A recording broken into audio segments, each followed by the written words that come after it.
So tell me about your night terrors. Educate me. Well, I've had them ever since I can remember. And that's about when? Did you have them as a child? Mm-hmm. Okay. I've had them as a child.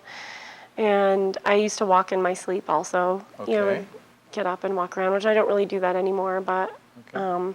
I really don't, I rarely remember what it's about. I just... so that means you do sometimes remember?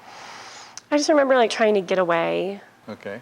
And, you know... But not from what you're trying to get away from? Right. Okay.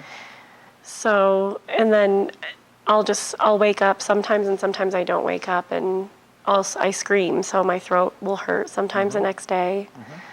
So, and I wake up my husband and stepdaughter, and I'm sure it disrupts if them. my wife got up in the middle of the night and screamed, I'd probably wake up too. Yeah.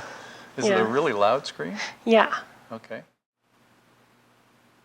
In that image, are you inside it or are you seeing it outside? At first I was inside. I was right there in the dark bedroom with the shadowy figure coming in, but then I was like, whoa, wait a minute. And then what did you do? Then you pulled back up? I just felt like I stepped back and said, nope, it's not me there, I'm just looking at it.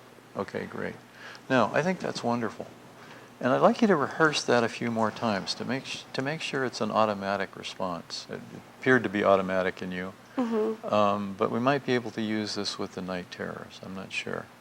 I'm just exploring here because I haven't done this before. So imagine you're in your bedroom and the dark shadowy figure comes in, and you know, you get a little afraid or whatever, and then you immediately pop out of it. And then kind of blank your screen, and then go back, you're in bed, you can feel the covers and so on. And then the door opens, the shadowy figure, pop back out to the side, so you can see what's going on. Does that work pretty well? Yeah, I like that. Yeah, I think it's a good thing. Now, you said in regard to your night terrors, you also used the same word, shadowy figure. So imagine that you're sleeping. Okay. So you're lying down, you're asleep, and then that shadowy figure comes. Can you do the same thing? Just to pop right out? Yeah. I think so. I'm excited to go to sleep and try it. Okay. Well, that sounds good. Yeah. You're excited to go to sleep and try it. Because I never thought about that. I don't know, I just never thought about that. Because well, I think it's nice that for a minute excited. when you said, I was like, well, but how do I know someone's not really coming to get me? But I mean, I kind of know that nobody's really coming to get me. Well, here's the thing. Close your eyes again. Okay. I think this is a good concern. It's a very good concern. So let's say you're sleeping, and you have this image of a shadowy figure coming, and you pop out to the side. You can continue to watch that shadowy figure. And if that shadowy figure continues to do something else that is dangerous, then you can immediately pop back into your body and scream and run. And react. But it gives you choice. Rather than that startle. You mentioned that sometimes your husband comes in at night. And again, that it's like you don't know who it is, it's in the dark. And it makes sense to have that kind of response of being alert and responding to something that could be a danger. But if you can pop back out of it, you can still be alert, you can still watch, you can still pay attention to what's going on, but watching it from the outside. And then if something dangerous does happen, you can do something about it. But it offers you some choice rather than just the screaming thing. I like that because, too, with my dreams, I am able to change my dreams all the time. I'm like, oh, I don't like how this dream is going, and I switch it. Okay. So imagine you're sleeping, and your husband is next to you, or however you sleep. You know, maybe he's a little farther away, but he's in the same bed with you. And that when you see that shadowy figure, in your imagery, there's your husband there with you. And I don't know if you have any physical contact with him when you sleep. Some people do, some people don't. But somehow you have a knowing that he's here close to you. But I think when the night terrors, it feels like I'm alone. Exactly, and I'd like to change that. I think it could make a huge difference. So I think if we practice that here, that it can carry into your sleep. So can you do that? Let me start over here. So you're lying in bed, and you know your husband is nearby. And whether you can sense his body heat, or you have an image, or maybe there's actual physical contact, I don't know. Doesn't matter, but whatever your way of knowing is, that he's there, really amplify that. You really know he's there. And you know that when you scream, he wakes up and he helps you out, right? And really have that knowing, develop that knowing that he's there with you. And then see the shadowy figure. What is that like?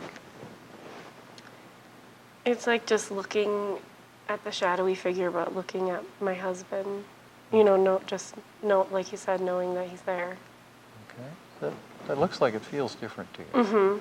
Is that right? It does. Feels way different, right? There's no fear, is there? It feels maybe some comforting. alertness. It feels just kind of more comforted. Can you run through a lot of different scenarios like that? Starting with lying in bed, knowing that your husband is there, and then you see a shadowy figure, and then you do something to alert your husband. Chris, or something like that. So that you have lots of different ways to do it other than screaming. I think screaming is a useful choice, and as I say, I don't want to take that away. But I would love to have you lots of ways to do it that don't involve screaming, because if they work fine, then you don't have to get hoarse and Scare everybody. Scared and all the rest of it. Let's do one more thing, a little more explicitly. You said you were excited about trying it. Imagine tonight, you go to sleep tonight, close your eyes, imagine you go to sleep tonight, and imagine sometime during the night you get this image of the shadowy figure. What happened? Just notice what happens. Just kind of start a movie and see where the movie goes. I think I would recognize the anxiety and the fear, and then just step away. Okay. And then you would reach over to Chris? If I needed to. Okay. All right. Great. That's wonderful.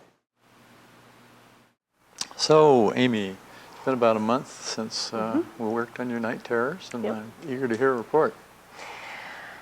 No night terrors. I did. My husband, I don't remember, but my husband said I did pop out of bed one night and stood up and turned the light on, but then looked around, then turned it off and went back to bed. Okay. So no screaming, no. Well, that sounds like progress. Yeah. Did it bother him when you turned he woke up probably. Well, it woke noticed. him up, but he was happy that there wasn't like screaming, you know, or ah. I know you sent me an email right afterwards. It was something about you had slept really, really well, and also that your husband had come in while you were kind of drowsing, and you kind of half woke up and then realized it was just your husband. And everything was fine. Yeah, especially at first, right after I saw you, I felt just really like comforted in my sleep, sort of. I don't know how to explain it, but I just felt really safe, I guess, basically. So, yeah. Well, that was part of what we were working on creating for you. The sense of your husband being with you and being safe and